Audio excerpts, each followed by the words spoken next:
maksudnya dengar tu Fatih. Dengar. Wow, rasa terpana macam tu. Maksudnya dekat sini kalau kita nak mereject tu kita ada alasan yang sangat-sangat kukuh dan bagaimana penyampaian kita kepada individu berkenaan. Itu dari segi ku hubungan. bercinta lagi. Tapi sebenarnya tapi apa pun itu tadi tu dia berkongsikan satu kongsi yang bagus di mana saya kira sebenarnya rejection, penolakan ni satu perkara yang subjektif, penerimaan yang berkecuali dan unik kepada setiap individu dan situasi yang berbeza-beza. Dan juga bagaimana penerimaan. Betul. Okey, tak apa. Hari ini kita dua orang, itu pendapat kita berdua. Kita ada lagi dua tetamu kita di studio ini. Di sebelah saya kita bersama dengan Wana Ali, seorang pelakon dan juga mungkin ada juga pengalaman beliau nak dikongsikan hari ini. Sihat Wana? Sihat, alhamdulillah. How are you? Good. Okey, dan juga kita bersama dengan tidak lain tidak bukan Cik Fazli Abdul Aziz, pendidik motivasi kita hari ini. Banyak dia nak kongsikan. Betul. Sebesar impact dia tu. Pasal dia pun biasa reject orang dan dia pun pernah di-reject lah saya rasa. Itu tak Jadi mustahil. banyak pun. Itu tak mustahil. Jadi awak nak mulakan dengan Cik Fazli. Okey, kebiasaan. Okey, Cik Fazli, kita mungkin boleh mendefinisikan sedikit tentang apakah itu rejection atau penolakan dan situasi-situasi dalam kehidupan kita yang memang kita kira setiap hari pun kita berhadapan dengan situasi rejection ini. Ya, sebenarnya dalam kehidupan kita, rejection ini satu fitrah. Satu perkara yang berlaku yang saya yakin semua orang mengalaminya. Bahkan sewaktu kita kecil lagi kita banyak berdepan dengan rejection. Betul juga. Contoh, Antaranya. kita masuk waktu kecil kan, kita nak main benda yang berbahaya. Mak ayah ambil. Mak ayah rampas. Betul lah. Itu rejection. Okey. Kan dia nak sesuatu kan, nak sesuatu yang pada mak ayah tak boleh. Tapi anak ni tak faham. Tetapi itulah rejection. Maknanya sejak daripada kecil dan kita dewasa, sebenarnya kita hampir mungkin setiap hari kita melalui rejection. Cuma apakah rejection tersebut memberi kesan besar pada emosi kita? Dan ada rejection tertentu yang memberi kesan besar, ada rejection tertentu yang kita tak ada apalah, relax, biar tak ada apalah kan. Sebenarnya.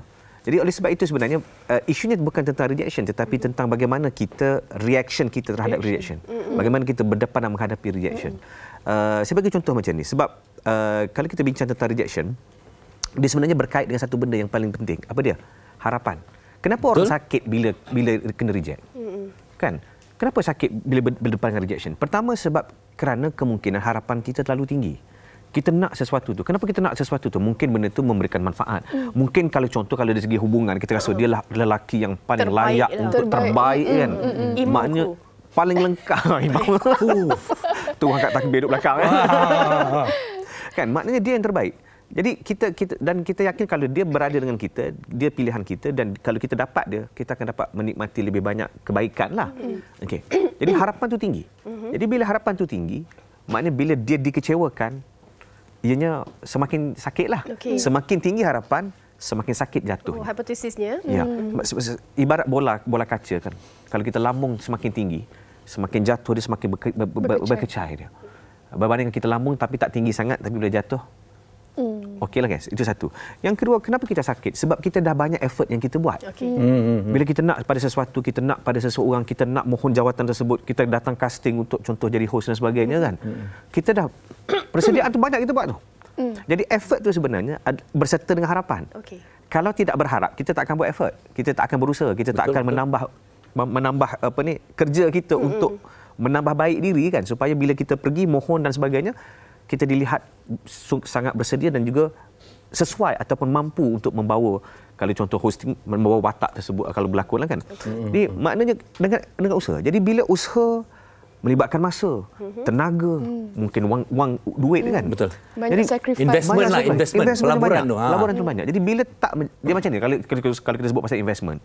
Semakin banyak kita letak duit, semakin banyak kita harap dia pulangan dia. Betul. Dan kalau jatuh rugi, semakin teruklah kerugian dia. So itulah dia.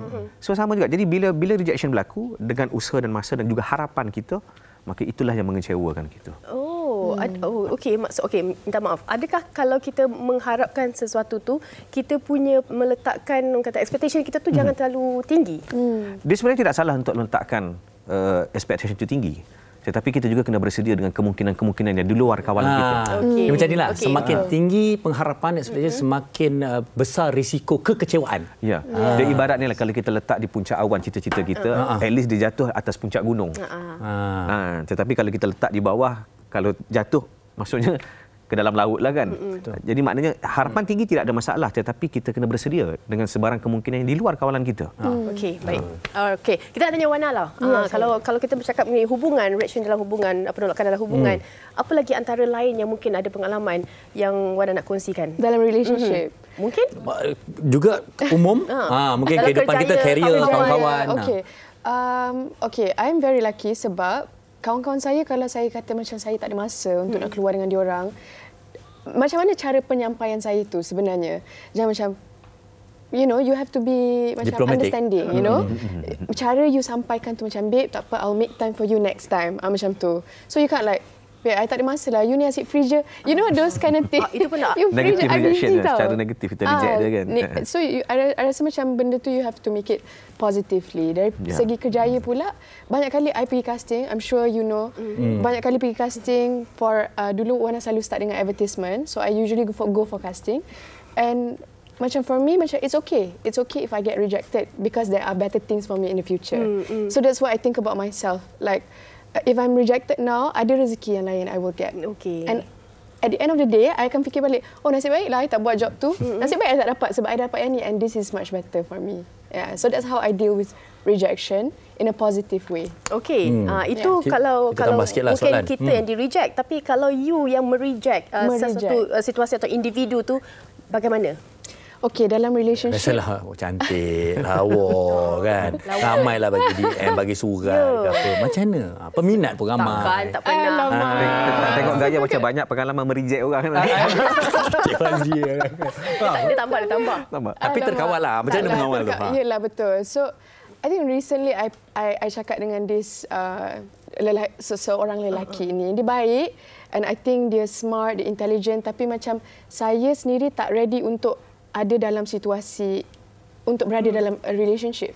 So saya explain kat dia, saya cakap macam, I appreciate kita punya friendship. I said like, I really appreciate kita punya friendship. I think you're smart. I think you vibrant. I think you're very warm. So I bagi dia benda-benda yang positif untuk puji-puji dulu. Puji-puji dia. Maksudnya kita macam kipas dia. Tapi betul lah. Tapi betul kan. I cakap benda yang betul lah. What I think of him. And I cakap mungkin tak sesuai untuk saya sekarang sebab saya rasa macam saya tak prepare untuk be in a serious and committed relationship. But I'm sure there's plenty of women out there for you. I rasa benda tu macam like, it's just awak cara pernah guna you skrip yang cakap. sama ke awak gelak? Tak, sebab saya rasa itu macam template untuk kita mengharmoni. Tuan-tuan dan puan-puan. Ini adalah pengakuan wanita. Bukan. Tak, but like, Tapi betul lah, kita nak kena paksa diri. You know, in life, for me, you have to be, you kena selesa dengan rejection and to be rejected. You have to kena selesa dengan saying no because you know something is not good for you, and takkan you nak paksa diri you, and then dia punya outcome tu akan lebih teruk lagi. Betul tak? Betul, tapi dalam keadaan rasional lah kita kan, bukan dari macam kita tengah beremosi. Wow. Okay. Itu dari segi perempuan lah. Kalau lelaki ada cerita ke? Lelaki macam mana? Kita selalu kena reject. Okey, tapi tak apa, itu nanti kita nak sambung juga. Tapi ikhlas je. Abang Faris, saya rasa dia macam, awak terlalu baik untuk saya. Dapat skrip drama kan. Okey, tapi tadi cukup menarik juga. Bila kita kena rasa selesa saying no dan juga untuk menerima rejection ataupun penolakan. Okey, Cik Fazli juga, saya nak kaitkan Cik Fazli kata tentang anak-anak, kematangan emosi anak-anak juga harus mula daripada awal. Jadi kalau kita, itu juga ada satu proses kematangan. Jadi macam mana kita nak mendidik anak-anak ini supaya memahami proses rejection atau menerima rejection ini atau penolakan ini, dan kemudian macam mana nak menjadikan dia seorang yang matang. Kerana saya percaya setiap daripada apa juga keputusan perlu ada justifikasi yang jelas. Sebab itu dalam parenting, antara benda yang paling penting juga kita mendidik anak-anak ni adalah dengan mengajar mereka untuk berdikari melalui pengalaman rejection itu sendiri. Contoh, bayangkan kalau ingat cerita Piramli lah. Anakku Syazali kan. Bapa membesarkan saya secara membabi buta kan, contoh kan. Nak diri pun boleh Cik. Apa? Kan, maknanya diberi apa saja, diminta beri. Bermakna di situ anak-anak tu tidak belajar tentang rejection. Dia tak belajar tentang sakitnya di reject. Sakitnya apabila perkara itu tak dapat apa yang dia nak. Sedangkan proses itu dia perlu lalui. Sebab tu saya kalau contoh anak-anak kan, kalau dia minta sesuatu, ada waktu saya say yes, ada waktu saya say no. Justifikasi saya berilah. Tetapi kadang-kadang justifikasi itu sebab saya memang nak mengajar supaya ada waktu you kena belajar tentang ada benda you takkan dapat semua. Sebab di luar sana keadaannya jauh lebih zalim, lebih dunia realiti, dunia sebenarnya jauh lebih ganas kan. Maknanya kalau kita tidak belajar menerima penolakan, tidak belajar sakitnya, dia macam ni. Bila kita sebut tentang rejection, kita akan rasa sakit. Tetapi yang penting adalah kemahiran diri kita untuk memulihkan kesakitan tu. Untuk pulihkan balik diri sendiri. Kan? Contoh, siapa sih di sini yang berani kata, oh saya kena reject, saya tak sakit? Rejection menyakitkan. Cuma bagaimana kita memulihkan diri sendiri? Berapa lama masa kita ambil untuk memulihkan diri sendiri? Mungkin ada orang kena reject kan. Contoh, dia berharap nak seorang wanita. Wanita tu reject dia, saya 3 hari dah okey lah. Lepak kedai mamak dia relax lah. Rasa bahagia dengan mamak tu kan, dia tengok. Kan? Contoh kan. Tengok mamak tu macam kekasih dia. Tapi ada orang sampai berbulan-bulan, bertahun. Sebab apa? Sebab dia berkait juga dengan pengharapan yang terlalu tinggi, emosi yang terlalu dalam. Bila dia terlalu mencintai, kan, maka dia sukar untuk memulihkan. Dia macam ni, kalau saya ibarat kalau macam bercinta ni, macam tanah. First love, kita gali, kita tanam benih. Dan kita tutup, kita siram air dan sebagainya. Dia akan tumbuh pohon lah. Tetapi kita kena ingat, pohonnya tumbuh, akarnya juga tumbuh ke dalam. So bila putus, ibarat dia rentak pohon itu, lubangnya dalam. So nak memulihkan lubang itu, kita boleh tutup dengan tanah. Tapi bila hujan turun, tanahnya akan mendap kembali. Metafora yang deep ah. Jarang keluar ni. Hari ni yang keluar. Masa cerita pasal akar tu, saya dah ke akar dah. Setelah hujan, saya nampak hujan. Okey. Sebab tu bila ada orang yang terlalu kecewa, sebab dia terlalu menyintai, sebab akarnya terlalu dalam. Baik, okey. Itu saya rasa berkait rapat juga dengan komen daripada Nur Azam Muhammad Nur ni. Assalamualaikum. Waalaikumsalam. Okey, menarik tajuk hari ini, bila kena reject, penolakan. Tapi bagaimana caranya untuk mengatasi kita jadi down sangat-sangat apabila di-reject dan persediaan yang perlu ada. Ada kalanya kita dianggap tidak matang dan jadi bahan perlekeh. Ini kita tak nak. Ini yang ego tu semakin menjadi, tiba-tiba lagi suka terus jadi dendam. Okey. Mungkin kita tanya Wana sekarang. Okey, kalau rejection, macam mana Wana menanganinya? Itu yang mungkin kita nak bincangkan sekarang. Saya rasa betul apa yang Cik cakap tadi, macam high expectations lead to high disappointment. Betul tak? Betul. So for me, I rasa macam dalam hidup ni, you just have to go with the flow in life. It's okay. It's okay untuk rasa semua tu. Let yourself feel. Maksudnya, let yourself feel all of that. It's fine. It's gonna be lagi susah untuk you kalau you macam try to numb yourself. So benda tu akan lagi berkumpul and then at one point you akan meletup. That is not healthy untuk diri you. So I rasa macam for me, kalau I rasa kesakitan, kalau I rasa kepedihan, kesedihan, I akan rasa semua tu, I akan go through it, I akan menangis and then I akan okay. I akan slowly, I akan okay, and macam benda-benda yang I buat, aktiviti sihat, healing lah healing, aktiviti sihat, saya isi masa saya dengan benda-benda macam tu, dan saya isi masa saya dengan orang-orang keliling saya yang sayang saya, yang bagi saya masa. So benda-benda tu yang help me a lot. Betul lah Wana. Malam masih muda. Buat apa bazir masa fikir tentang cinta? Gitu. Kan? Kita boleh healing sampai pagi tak balik kat kedai mamak. Wow. Tak tahu nak sambung. Okey, tak apa. Kita dah dengar Cik Fazli punya perkongsian dan juga Wana. Ini pendapat ataupun mungkin ada soalan juga daripada kita punya rakan-rakan di luar sana berkenaan dengan topik kita hari ini. Jom kita dengarkan. Malam masih muda. Pernah selalunya dengan kawan-kawan lah. Sebab macam sekarang kan macam kita dah besar. Lepas tu macam baru saja habis belajar. So waktu kita belajar dulu, waktu kat EU kan macam bila kita cakap, jom kita pergi dinner, semua orang ons. Tapi macam kalau sekarang ni macam, jom pergi dinner, tak boleh lah aku kena pergi kerja. Tak boleh lah aku kena balik kampung macam tu kan. So macam a bit sedih jugalah. Alhamdulillah tak pernah kena reject, tapi saya yang selalu reject orang. Saya selalu reject kawan lah biasanya. Sebab kan saya sekarang tengah fasa berjimat. Okay, saya pergi office, saya memang bawa bekal. Saya reject. Saya cakap saya tak nak, saya bawa saya punya bekal. Saya cakap saya diet. Kalau saya, alhamdulillah kuranglah kena reject. Tapi biasalah kalau kita ajak kawan keluar, kawan tak ada masa kan. Tapi kita faham juga sebab kita makin dewasa, makin banyak komitmen dan lain orang. Macam sekarang saya umur dan 20-an, kawan mungkin dah kahwin, dah beranak, dah ada tanggungan masing-masing. So kalau kita nak ajak tu susah sikit. dia. Biasalah rejection tu in life memang kita ada rejection. Cuma kita kena redha and kita tahu yang time ni bukan masa kita. Sedih tu sedih lah. Tapi just macam kalau saya ada hal pun saya tak boleh pergi kan. So macam terima je lah. Tapi kalau ada kawan yang memang macam kita ajak, kadang-kadang sampai dah 5 kali kita ajak keluar, dia asyik cakap tak boleh lah. Saya lama-lama terus tak ajak lah. Nak reject orang tu kenalah beralas. Kita kena cakap tu kena berlapik lah supaya mereka pun tak terasa hati, tak terguris dengan kita lah. So nak reject orang pun kena cakap elok-elok. Cakap baik-baik. Pendapat umum yang kita juga mungkin kita dah katakan tadi kan, baik-baik, dan kemudian kita kena terima, bersifat terbuka, dan juga dia berkait juga dengan emosi dan juga pengharapan. Betul. Tapi tak semudah kita boleh cakap, tapi keadaan nak orang buat tu susah. Ada juga situasi yang mungkin dia mengharapkan ataupun dia memang sayang, dia meletakkan satu kata cerita yang berlainan kepada individu ni, tetapi dia reject juga, dan sebelum ni pengalaman hidup dia pun tak orang kata tak begitu cantik.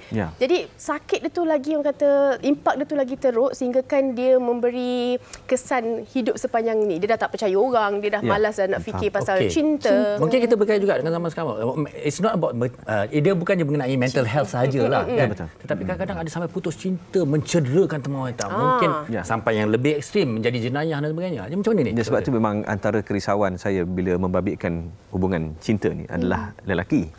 Sebab kalau dia terlalu menyintai, dia boleh membawa kepada, dan kecewa, dia boleh membawa kepada tindakan-tindakan yang bersifat jenayah, agresif.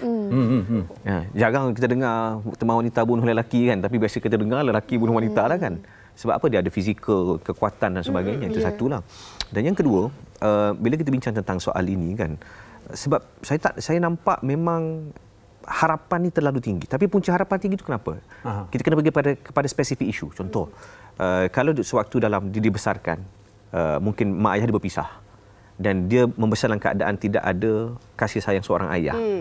Kan? Jadi mungkin karakter yang dia nak cari itu nanti bakal suami dia adalah suami yang ada karakter yang disukai oleh mak dia dan boleh memenuhi kasih sayang keluarga dia. Jadi bila begitu harapannya tinggi sebab dia ada spesifik justification tinggi. Jadi bila dia reject, tak dapat menerima penolakan tersebut. Sebab apa? Sebab terlalu menyakitkan. Sebab kadang-kadang dalam hubungan, saya nampak macam ni, dalam hubungan ni kadang-kadang bila kita sebut tentang rejection, kita juga kena bincang tentang bagaimana hubungan itu dibina. Sebab kadang-kadang mungkin di peringkat awal tidak bertepuk sebelah tangan. Kan? Di peringkat awal itu dah dibina bersama-sama. Tiba-tiba seorang dah meletakkan harapan. Nah, cuma perbezaannya harapan mungkin kita terlalu tinggi, yang pasangan kita mungkin masih lagi play safe, masih mencari-cari. Tak baik itu. Kan? Itu berlaku di luar sana. Kan? Jadi bila jadi sebab dia ada satu istilah yang kalau ada satu inventory namanya IGB, inventory gaya bercinta. Ada satu gayanya nama dipanggil gaya cinta permainan. Gaya cinta permainan ni dia tak nak bertanggungjawab. Dia play safe dan cara dia tak nak komit kepada hubungan. Ini lebih kepada perempuan ke lelaki? Mana-mana boleh jadi lelaki, boleh jadi perempuan. Macam ini. Dia gaya cinta, dia panggil gaya cinta permainan. Jadi gaya cinta permainan dia tak ada tanggungjawab. Kan dia play safe. Play safe ni macam ni. Bila kita nak bincang pasal kahwin, sabar nanti dululah. Kita enjoy dulu apa semua kan. Jadi dia tidak ada keterikatan dan kurang komitmen. Dan dia berkenalan dengan ramai orang dan dia tengoklah mana yang you tak ada, tak apa. Dia kurang kebergantungan emosi kepada pasangan dia. Itu cinta permainan lah. Tapi mungkin betul lah lepas kita tadi berkomitmen, tapi bila satu pihak lagi itu mempunyai satu mindset yang berbeza, itu jadi masalah sebenarnya. Betul-betul. Itulah yang mengecewakan tu. So bila terlalu kecewa kadang-kadang, ini berbalik pula kepada pengurusan emosi. Macam mana? Sebab tu saya suka bila Wana sebut tadi, bila sedih, sebenarnya antara salah satu perkara paling penting dalam emotional management adalah dipanggil self-awareness. Self-awareness, betul. Kita kena akui apa emosi yang kita rasa. Okey, Cik Bazri. Yang itu kita simpan dulu. Jangan ke mana-mana. Jangan kita kendalikan. Izinkan saya baca ini daripada Siti Fatimah, Puan Siti Fatimah. Hai salam. Waalaikumsalam. Hai salam.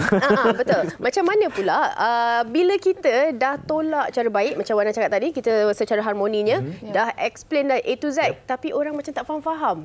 Lagi menekan-nekan kita. Macam ni kita nak buat Wana kalau macam ni? Okey Wana, kita faham kadang-kadang kita dengar tentang stalker, ghosting, dia sentiasa mengikuti, lepas tu macam tak faham bahasa, rimak. Okey, jadi macam mana tu? Saya faham situasi itu dan saya pernah melalui situasi itu. Tapi saya rasa macam nak buat macam mana, benda tak boleh paksa kan. And then kita pun because different people, cara diorang membesar tu, cara diorang lain. Okey, So tadi. kadang-kadang kita tak boleh nak, walau macam mana pun you try your level best untuk communicate dengan orang ni, you dah tahu dah, you dah try everything, you dah cakap, you lay out your cards ready, but people don't understand, you cannot force them as well. Okay. So macam cara yang terbaik, goodbye, block everything. Tapi pernah tak lebih ekstrim? Mungkin kat tunggu depan rumah kadang-kadang. Betul. Alamak. Mungkin Okay, saya tak pernah lah lalui macam tu, tapi macam different people react to pain in different ways kan.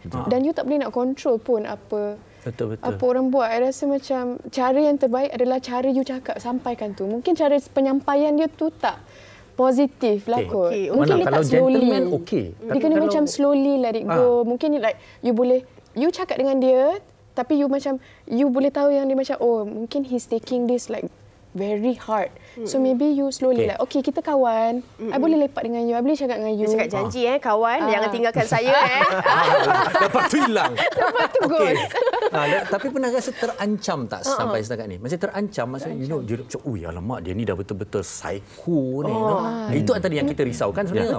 Betul, pernah rasa macam tu. Tapi macam masih alhamdulillah terkawal. Fatin macam mana? Ada pernah macam saya macam lebih kurang Wana lah. Sebenarnya satu beban, bukanlah nak cakap bebanan. Benda kalau tak bertepuk seluar tangan awal-awal dua-dua tadi tu tak begitulah kan. Tapi saya nak juga kadang-kadang peranan dua-dua belah pihak pun memainkan betul. Kadang-kadang janganlah bagi sesuatu situasi tu yang membuat kita yang mereject dia. Cik Fazli faham kan? Maksudnya saya tak faham. Saya tak faham. Dalam keadaan orang kata off lah, macam kita dah tahu, kita dah bincang macam mana hubungannya akan berjalan, tiba-tiba sesuatu yang mungkin kita rasa tak selesa dan sebagainya, itu daripada peranan masing-masing. Betul. Saya faham. Itu berbalik kepada keselarian pemikiran sebenarnya, kematangan. Fatin, mungkin keseharian pemikiran saya awak, emotional resilience saya dah tinggi dah. Jadi saya dah boleh membina tu. Kita boleh okey. Tapi ini yang kita nak mendidik, mengajak penonton. Kerana apa yang merisaukan kita, kes yang baru-baru berlaku baru-baru ni lah, sampai membunuh teman wanita kerana di-reject.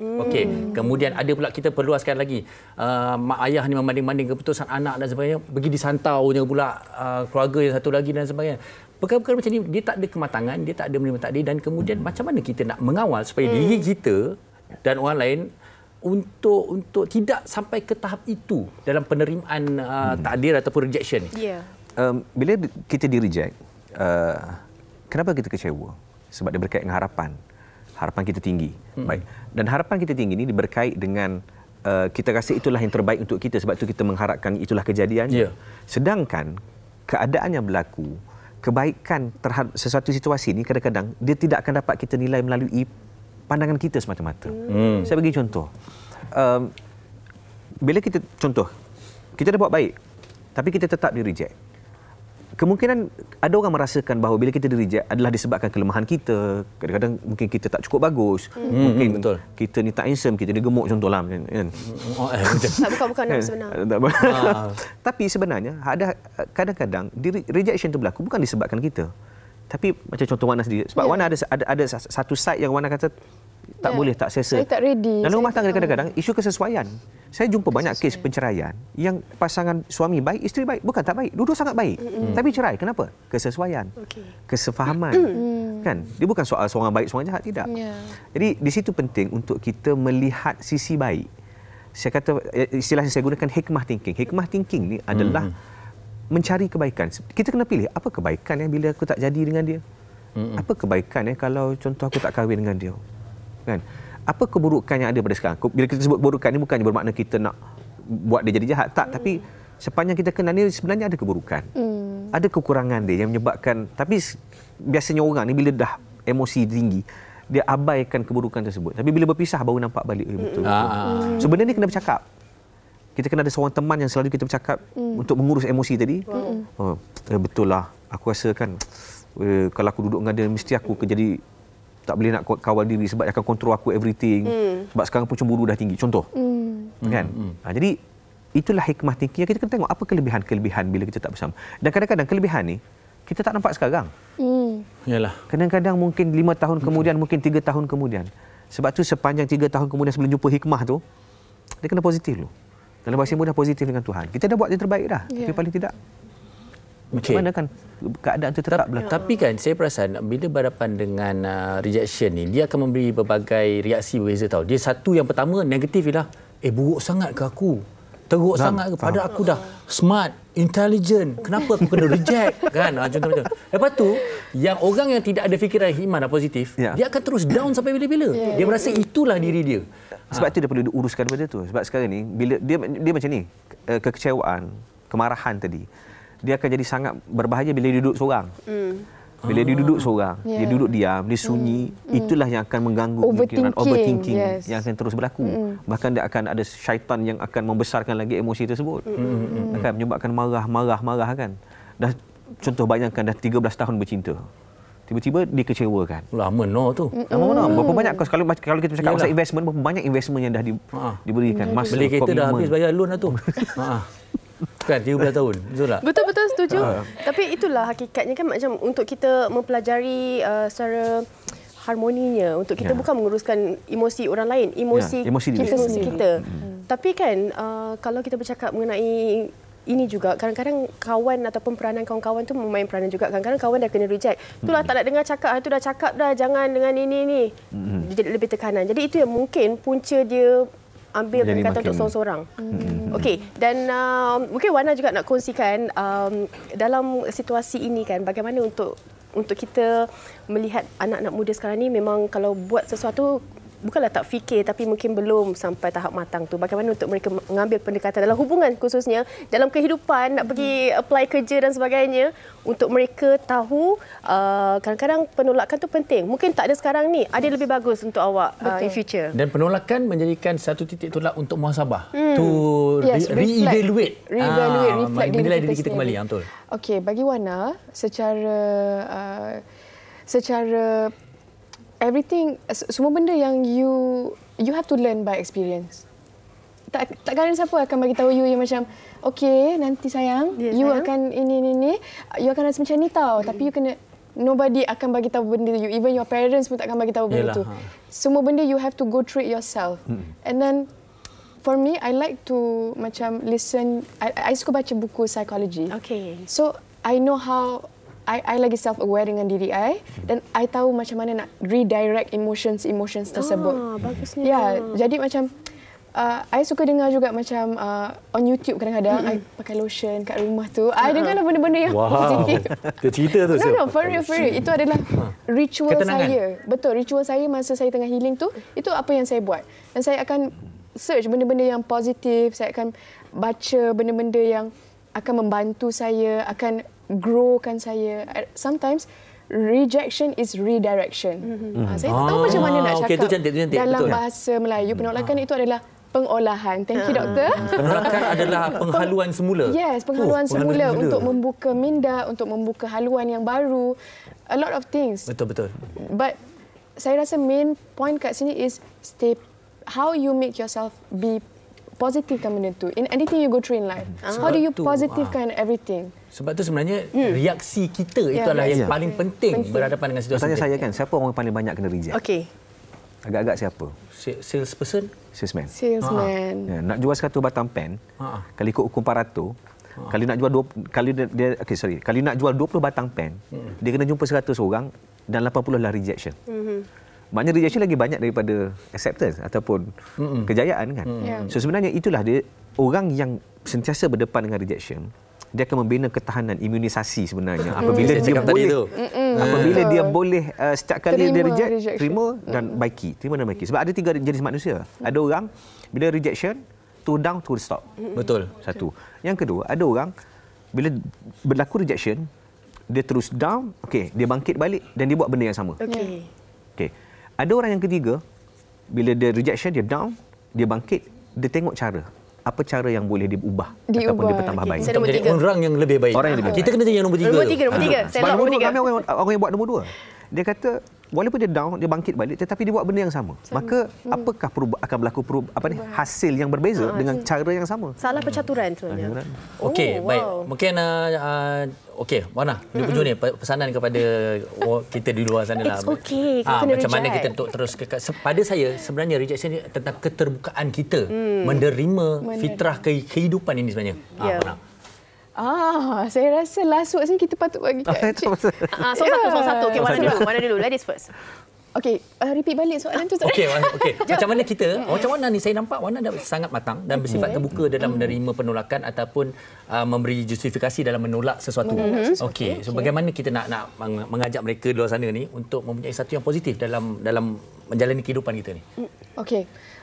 Macam Wana cakap tadi, everything has been said. For me, rejection itu adalah normal dalam hidup. And it's just part and parcel of life.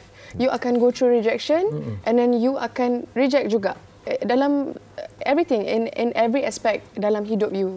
So I rasa macam self awareness is very important. What you feel, kalau apa-apa you rasa kesedihan, kemarahan semua, you kena tahu yang okay, I ada dalam bubble ni. This is how I manage I punya emotions tau. Kalau I rasa macam rejected and I rasa down, I rasa sedih, I akan fikir macam okay, saya ada dalam bubble ni where I'm feeling all of this. Okay? Tapi I kena gain that courage and gain strength untuk say, okay, I have gone through dalam bubble ni. Now it's time to take myself out of this bubble. Understand? So macam betul. that is how I macam psycho. Kita tak ada sediakan grafik, minta maaf. Psycho kan, I punya brain macam like, okay, I dah go through this bubble. Now it's time to take untuk keluar and think of what is better for me in the future. Oh, love. Dah lah cantik. Cik Fazli, silakan. Silakan. Saya ingat ke Cik Fazli nak cakap, dia cakap? Silakan. Semua dah cakap. Semua dah cakap. Mana mungkin kita dapat merasakan manis. Manisnya manis selagi kita tak pernah merasa pahit. Kan? So mana mungkin kita akan dapat rasa nikmatnya bahagia selagi kita tak pernah rasa derita dan kecewa. Kan? Cuma sebab kedua emosi ini penting. Dan bahkan ada satu kajian yang saya ingat tentang, saya lupa nama kajian tersebut, pasal tikus kan, yang diberi makan bahagia, tak ada tension langsung, mati lebih cepat. Mati lebih cepat. Saya lupa nama eksperimen tersebut lah. Tapi apa yang saya nak cerita di sini, dalam apa saja yang kita buat, pastikan kita doa, minta dengan Allah berikan kita yang terbaik. Okay. Bila kita sebut terbaik ni bukan mengikut definisi kita. Betul, setuju. Kan? Definisi terbaik maknanya, contoh, walaupun benda tu benda yang kita suka tak dapat, benda yang kita tak suka kita dapat. Tapi bila kita dah minta doa, maknanya itulah yang terbaik. Cuma terbaik tu kadang-kadang kena faham, definisi terbaik tu bukan pada definisi kita, tetapi Allah yang lebih tahu. Sebab kadang-kadang berpisah tu lebih baik, kadang-kadang bersama tu lebih baik. Kita tak tahu, tapi mungkin kita akan tahu bukan sekarang, mungkin 5 tahun akan datang, 10 tahun akan datang, baru kita sedar.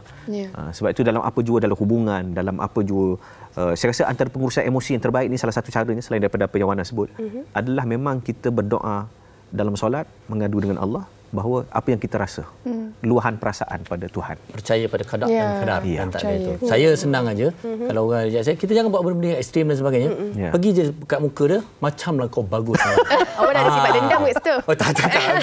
Dan kemudian satu lagi paling menarik sini, kau reject aku, kau akan menyesal. Saya kalau reject, saya flip hair je. Terus. So dia takkan jumpa muka saya lagi. Dan itulah antara perkongsian kita hari ini.